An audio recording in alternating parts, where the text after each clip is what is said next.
everyone. This is Alan with Meet the Thriller Author. And for the podcast, I have Dan Padavona. And I'm excited to talk to him today. How are you doing this morning, Dan? Great. Thanks for having me on. Yeah, well, I guess it's afternoon already. I'm losing track of time. Yeah, that's all right. Yeah, sun's out. It's all good. So I'm so fascinated with your background because I've never met a meteorologist. So can you tell us how you go from being a meteorologist to writing thrillers? As many people tell me, it's the perfect job because I get to be wrong 90% of the time and still get paid.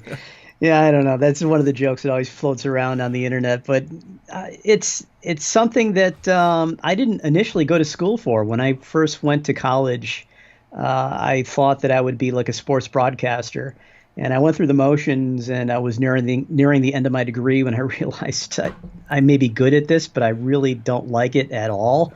And I was just bored stiff, but I realized that I was fascinated by severe weather and tornadoes and things like that. So I went back to school for that. And I'd been an active reader my entire life, but I never seriously got the writing bug until I became an adult.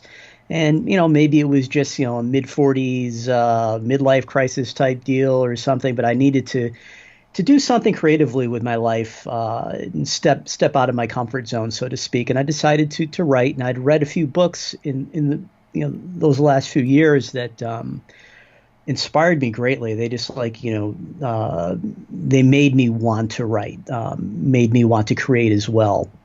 And I just started to get into to writing, and I actually began as a horror writer, and I produced about a dozen novels, and it just wasn't happening for me. It wasn't getting anywhere. I switched to thrillers, and it was like the light bulb just went off. I had a larger reader base, and I think that I was more attuned to writing thrillers. It seemed to be more in my wheelhouse somehow. And I think that the readers sensed that in the books, and it just made for better books, and it kind of snowballed into my success. Yeah, there is some little similarities between between a horror and a thriller. What do you think is the main difference between the two? I think the thriller doesn't go quite as far as the horror. With the books that I like to write, I tend to straddle the line between thriller and horror, the way like Thomas Harris does, or T.R. Reagan does. So I'd say a psychological or serial killer thriller, you'll still get the killer in the background, killing people in all sorts of gruesome ways, but you may not get that full screen picture of the gore as it's taking place. And it's also more likely that you'll see the story take place from a different perspective. So with like a horror movie, and I'm getting pretty cliched here, but Michael Myers is stalking Laurie Strode, so you see everything from the point of view of the babysitters or the victims. In the case of a psychological or serial killer thriller, you're often the detective, and you're trying to catch Michael Myers. So it ends up being a little bit different twist, and a little bit. I think it activates, the mystery aspect of it for readers and gets them more involved in the plot. And so, how would you describe your books for the listeners who might not be familiar with your work? Yeah. So again, I think they're very close to that line between thriller and horror. I tend to call them psychological thrillers. Not everything that I write does include a serial killer, although I think the vast majority do. I also write a very high-tension, action-flowing, page-turning style. I don't like to leave any room for people to breathe. I feel like I write the way that I like to read. I don't like the slow parts. I don't like the boring stuff. I mean, sometimes it's really good for character development, but for the most part, I want to keep that story flowing, whether I'm a reader or a writer. So I just try to keep the tension high, and I try to make it so that my readers, if things are tense, they feel like they just can't escape. This is going to be surrounding them until they shut down the Kindle or close the book. And your latest book, is that Find Her Before Dark? Is that your latest, or? Yeah, and by the time that this airs, I think we'll also have Don't Breathe, which is book 6 in the Darkwater Cove series. That will be out too, and that should wrap up the series. Okay, cool. And then how did you come up with the Darkwater Cove series idea? How did it all come into place for you, and how's been the journey through these 5, 6 books? Boy, that's really hard to say. I think I was reading a lot of, I mentioned her already, T.R. Reagan I love and her. L.T. Vargas, and yeah, absolutely. I love those writers. And as I was reading them, some storylines started to fall into place for me, and I had this vision of this profiler with the FBI's Behavioral Analysis Unit, and I kind of played a little what if game in my mind. What if this analysis person was hunting like a legendary killer, and this killer kind of saw her as the one person who could catch him, and therefore the hunter became the hunted. And so at this point, the killer at the beginning of book 1 has laid a trap for Darcy Geller, who's the FBI's analysis person, profiler, and he lures her into this house, stabs her. She manages to fire a gun and wound him, and he ends up in a federal penitentiary serving a life sentence for all the brutal murders that he did.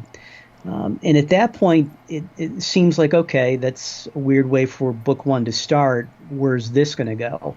She decides that this has torn her life apart. She decides that she cannot serve with the FBI anymore. She wants to put her life together. She takes her family and she moves to kind of like the anti-Washington, D.C. or anti-Quantico. They go to this quaint little village on the North Carolina coast called Genoa Cove. And it has a nickname which they call Darkwater Cove. Just it's based on how dark the cove gets because of the cliffs which face it. And once she gets there, we start to see that all of these things that have happened to her up to this point have played a role in tearing her down. She's abusing anti-anxiety meds. She's also has a second addiction, and that is to check the criminal database every single day, because she has this paranoia that the next time she looks, she'll find that this killer has escaped or that he's not in the system anymore. They let him out.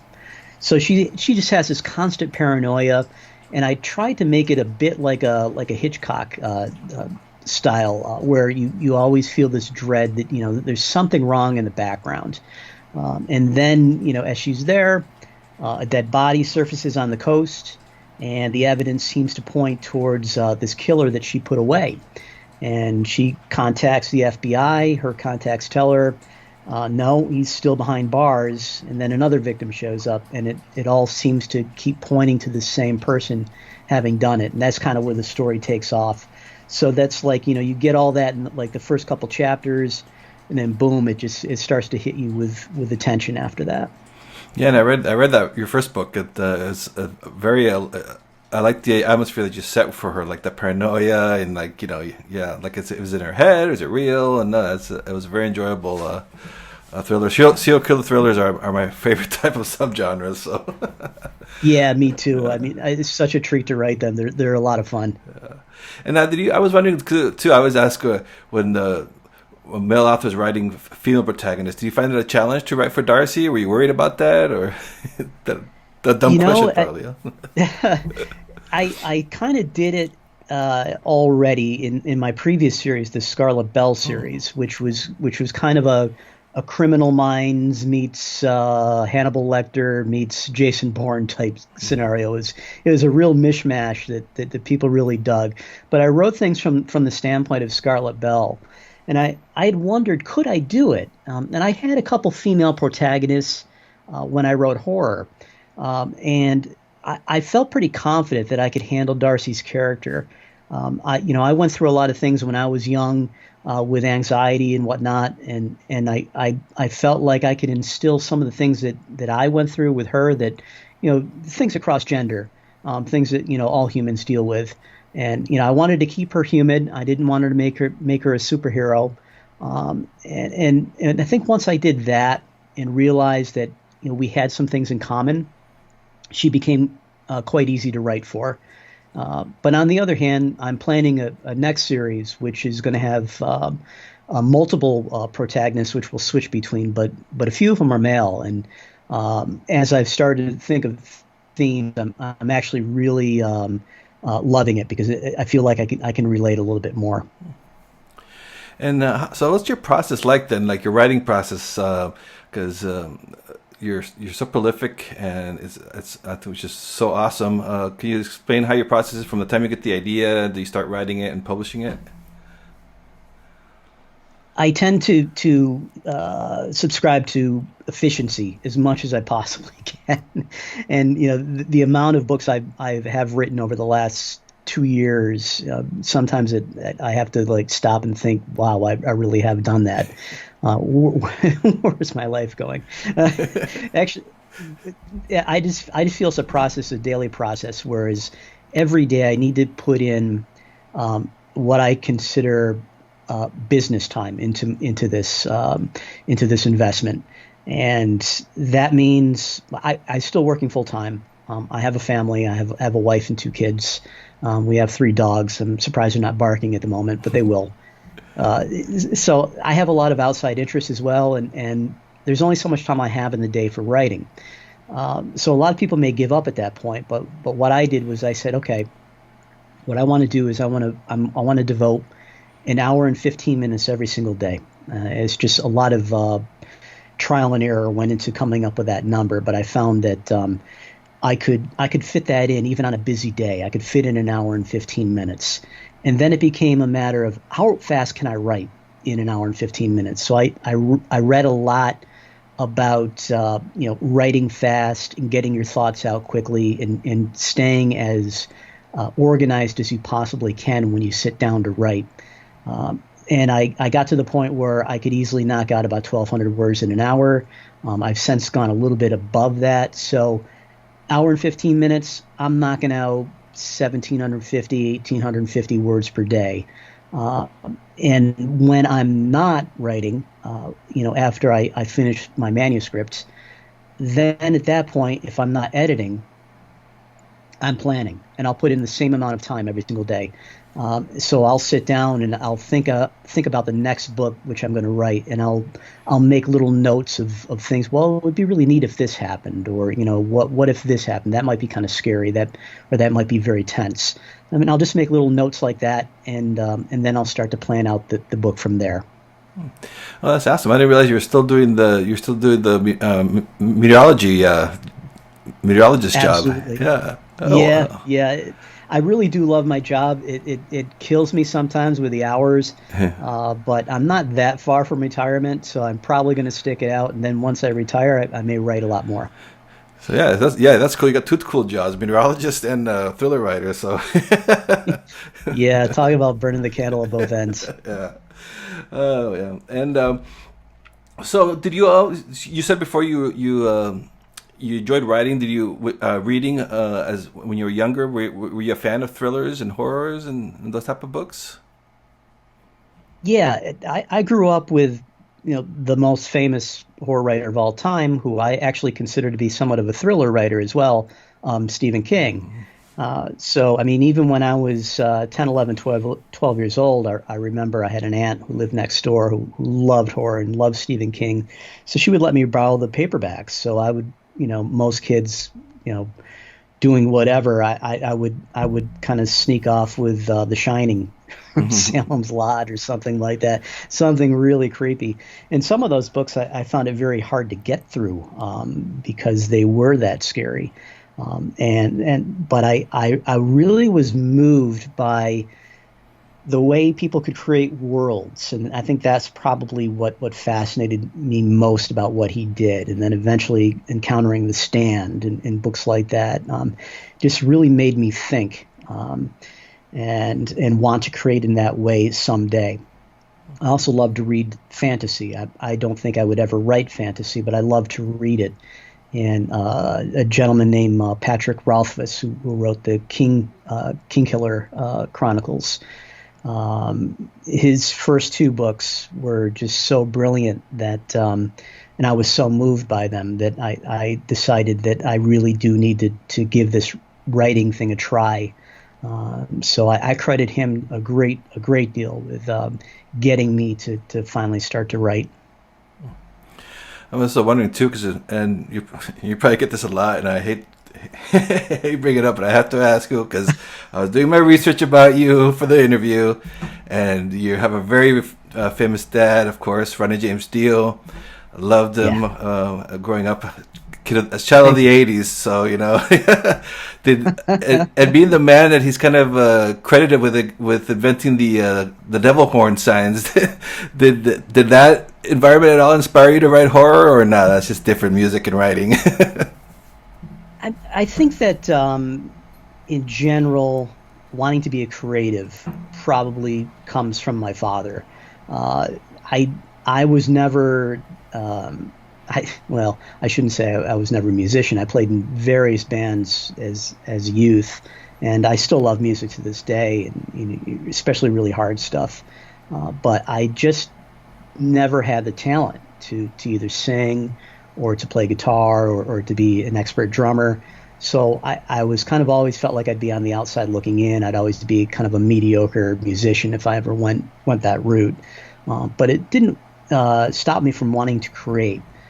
So I think that he played a role as far as making me want to create in some way.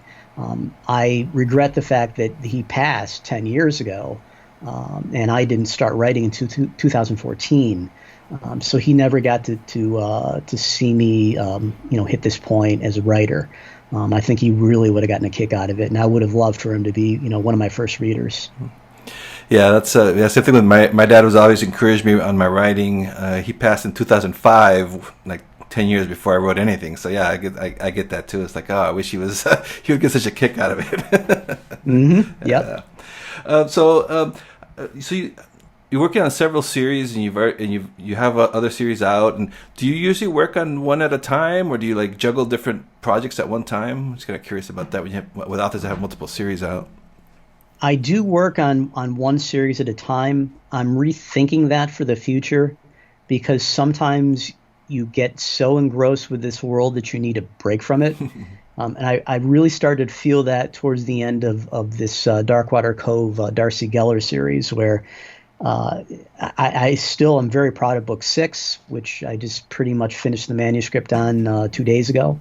I really think that that's going to turn out to be a good one and a great way for the series to go out. But I could also feel, too, that I've just been in this world a little bit too long, and I think that I need to move on. But it also could be, too, that the Darkwater Cove series is based around that, like that first book, that incredible tension, this unknown killer tracking her in the shadows, and you can only do that so many times. So the first couple books are very much along that vein, as she's trying to figure out, who's this person who's trying to kill her. But as you get into the later books, she's more she's back to being the profiler again, and we're kind of like changing the plot line a little bit.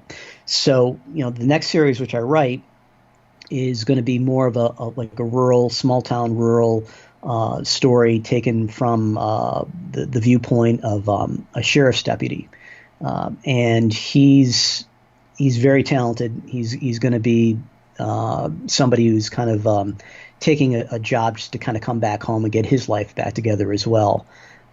And I think that one has a lot more legs, because it's not like the same slash and stalk type storyline. You try to get it to book 6 and it gets difficult, but you can always come up with a new mystery. And I think that this one may have more legs and may be able to go farther. But it wouldn't be a bad idea, though, to try to do 2 series at once, maybe put out a book or 2 and then take a break, put out a book or 2 of the other one, and just kind of give yourself that little shot of creative juices again. That new series sounds like a lot of fun. That's one of my favorite writers is John Sanford. I don't know if you've read him. He does a small cop in Minnesota. Absolutely. Yeah. Yeah, this first Prey series Yeah. book, I mean, just really blew me away, and that was a bit of a inspiration for the first Scarlet Bell book. I really love that hard-boiled, hard-edged approach that he has. He's definitely a favorite writer of mine. Yeah. And so I always ask guests about the tools of the trade. What do you use to write? Do you use Word or Scrivener or something else? It's Scrivener, Yeah. and the only reason it's Scrivener, Scrivener can do amazing things as far as like tracking characters and whatnot. I don't use any of that stuff. I just don't want to get into it. All I want to do is I want to have like a doc inside of my Scrivener project where I make some notes about characters and whatnot, and then I just kind of refer to that doc whenever I need to. I have not done cards for each individual character or each individual town. I just can't be bothered with that much. The main reason I went to Scrivener is because like Word and the copycat type programs out there tend to leave little extra characters in there, little character codes that we don't see, but they're for the program's benefit and the documents benefit, and that can play havoc when you're trying to create like a Kindle file, and some of this stuff will start showing up. I think that it's less of a problem now, but also when I first wrote Storeberry, which was the first book I wrote, which is basically a love story to Salem's Lot. I hit the point where when I was trying to make a Kindle file out of it, that I just couldn't figure it out. I mean, I was going to so many different websites and trying to find this plugin and that plugin, and finally somebody just said, "You ever try Scrivener? You just download the Moby plugin and you create a Kindle file right out of that." And I was like, "Oh, okay." So, the very next day I got Scrivener, and I was like, wow, I made a Kindle file in like a minute after spending the last week trying to make one in Word. So, why would I ever go back? So I just started from there, and I never went back. Although now I would like to get my hands on like a cheap Mac and get the Vellum program, which, everybody raves about for creating Kindle files and print books and whatnot. So that may be the next step. Yeah, I'm a Vellum convert too. It's amazing. Yeah. But yeah, I love what you said that, because I hear a lot in the forums, the writing forums and stuff, that people always get overwhelmed with Scrivener, and it's like, just grab 2 or 3 things. You don't have to use them all. It's like. Yeah, you really don't. I think it's great for people, especially for like screenwriters. Who need to keep track of all these different characters and all these different backgrounds. So I'm all favor in using it if you want to, and you should have some type of character data sheets. I prefer just to have them all in one little doc file that I can look at real quickly, just compare characters and make little notes as I go along. Well, maybe this should have happened in their background as well. The last book or this last series, I know that I messed myself up twice by giving the character blonde hair when he was supposed to have dark hair. So, Oh, and done thank that. God for my beta readers for catching stuff like that. Because it's like, well, maybe he dyed it. I don't know. Kids do anything these days. Yeah. Yeah, that's pretty cool up to it. And when I was doing my research before the interview, I was at your website and I saw you posted your big believer on the beats. Can you explain that a little bit? And I thought that was really cool. You had a picture on your website about your I don't want to call it an outline, but can you tell us about that? Yeah, so story beats are kind of considered to be a waypoint in between pantsing and strict outlining. If you asked me to write a strict outline right now, I couldn't do it. I have not written a strict outline since I was required to do so in 11th grade English. So I think once I passed that test, I forgot how to write an outline. So I would have to look it up. And I just don't want to get that involved. I don't want my story to be that fleshed out to the point where I basically have nothing to write except for the words. That to me would be very boring. On the other hand, I don't think I've ever experienced true writer's block. And what I consider writer's block to be is fear rather than a lack of creativity. And you do face fear every day as a writer. You sit down and you see this blank page or this blank screen, and you realize I'm going to be at this for the next hour and a half, hour 15 minutes in my case, and you damn well better come up with some ideas. It's a little scary. And so there were long periods of time when I was pantsing where I would go without writing, whether it be a week, a month, a couple months. And that is, it's almost like, falling off the wagon as an alcoholic. I mean, once you stop writing, things just fall apart from there, and it's hard to get back on that horse and write again.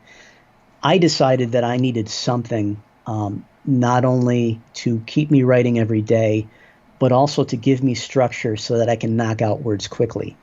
And story beats, the way I use them, is basically a couple sentences to describe every chapter that I see it as I outline that book. Again, using outline and quotes.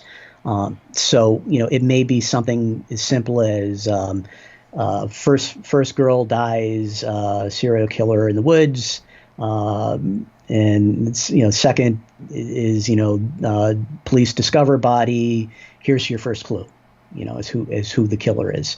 And also the reason that I decided that I couldn't pants as a thriller writer is because, unlike horror, thrillers have a very strong mystery aspect to them. Now, there's certainly not like a tightly woven mystery usually, but there is a lot of whodunit, which goes on in thrillers.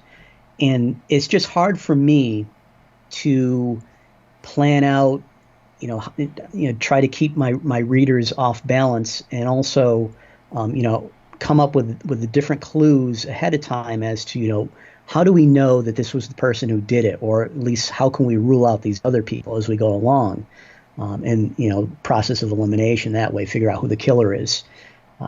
And I'm not talented enough to do that as a pantser, so I need somewhat of a roadmap. I think that's the best way to look at it. It's a roadmap.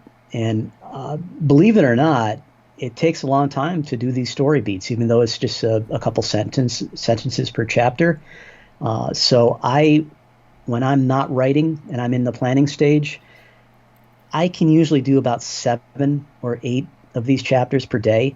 And a lot of the rest of the time, I'm just researching and thinking, and how could I get to this point without first getting to this point.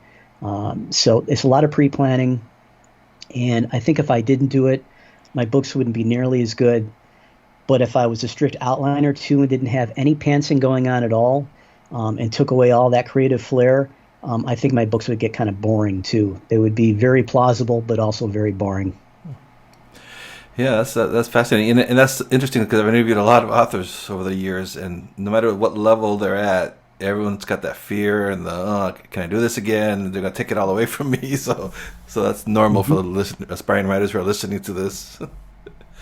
Yeah, and I always wanted to be a pantser because the people who I respect most in this industry, people like Stephen King and Dean Koontz, and I love Koontz. I love everything that he writes. And by the way, he's a thriller writer. He's not a horror writer. Mm-hmm. He's always listed as like that number 2 horror writer to King. And I'm like, no, he's a thriller writer. He wrote some horror, but he's a thriller writer.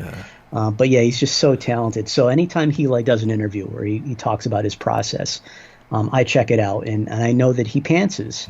But I also know that he does little tricks that I've taken on too. Like he'll write during the morning, and then to be efficient, he'll come back and he'll edit it in the evening, and tighten up the prose and whatnot, because he doesn't want to get to the end of the book and then see this mountain of editing ahead of him.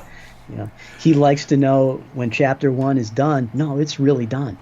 And I did that for the first time with this series, the Starkwater Cove series, and I loved the results. Edit it later in the day, or at the very least, edit it the next day and do 2 chapters at once. And then when you finish that manuscript, you're really done. That's really a great feeling.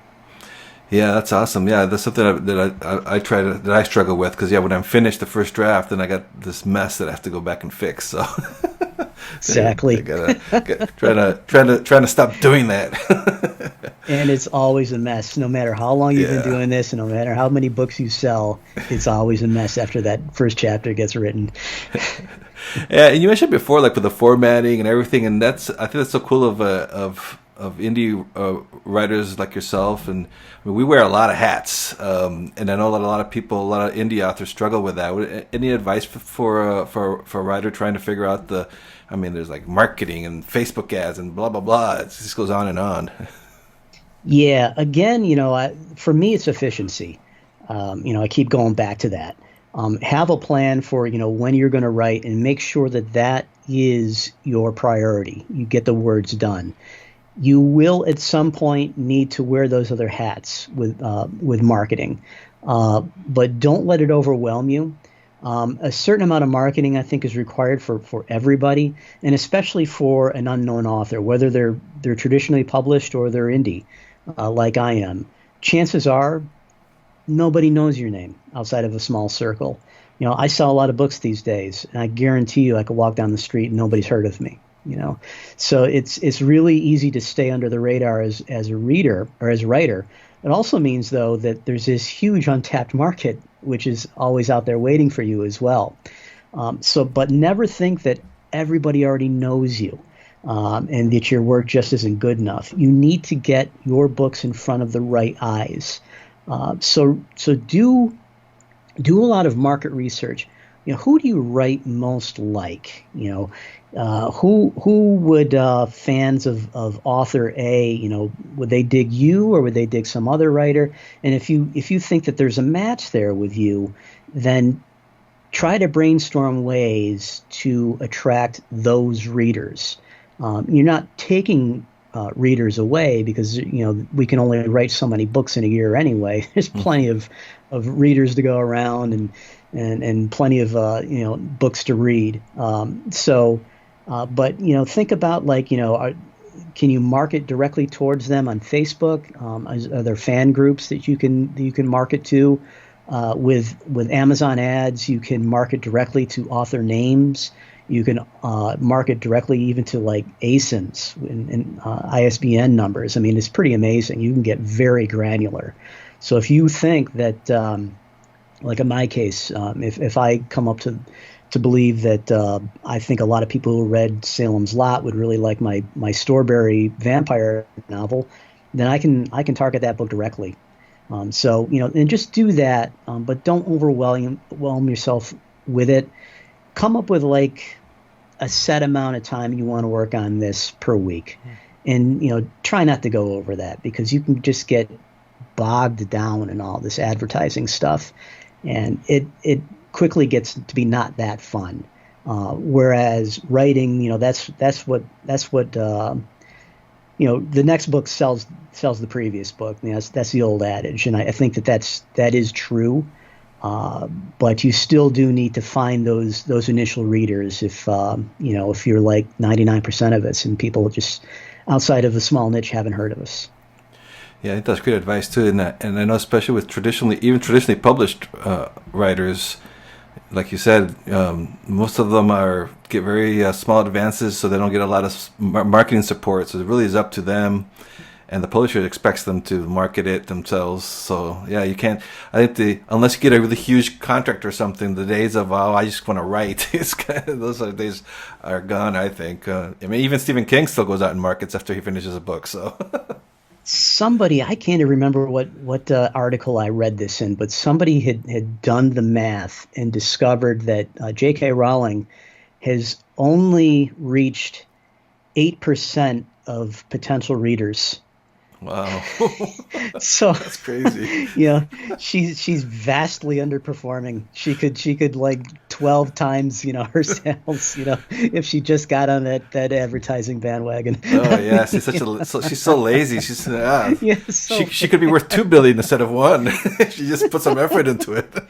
Yeah, I'm sure you could play the same games with King and Kuntz and everybody, but it does show though that there's just so many readers out there, and we can't write enough books to keep up. Somebody told me in a review the other day, hey, I read the first 3 books in the Darkwater Cove series in 2 nights, and now Wow. I'm starting book 4. When is book 5 coming out? And I'm Wow. thank you, number one. That's great, but I can't write as fast as you can read. So, Yeah, here's my friend here. So why don't you try one of their books as well?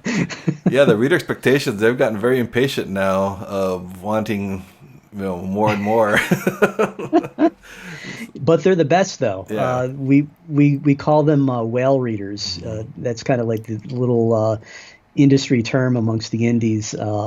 These are people who they love a series, and not only do they love a series, but they a lot of them are Kindle Unlimited readers. So you won't even see the sale; you'll just see the page reads, growing and growing day after day. And these people will sit down. If you have a 6 or 10 book series, they will read it straight through, and they won't even blink, and they'll be done with it like in a couple weeks or a couple months, and then they're on to your next stuff, or they're on to somebody else. So keep writing. Yeah. Are you worried that you're going to get the people are going to be upset that you're ending the Darkwater Cove series, or? Yeah, some might be. I mean, I still have people who are asking me, when's the next Scarlet Bell coming out? So, Yeah.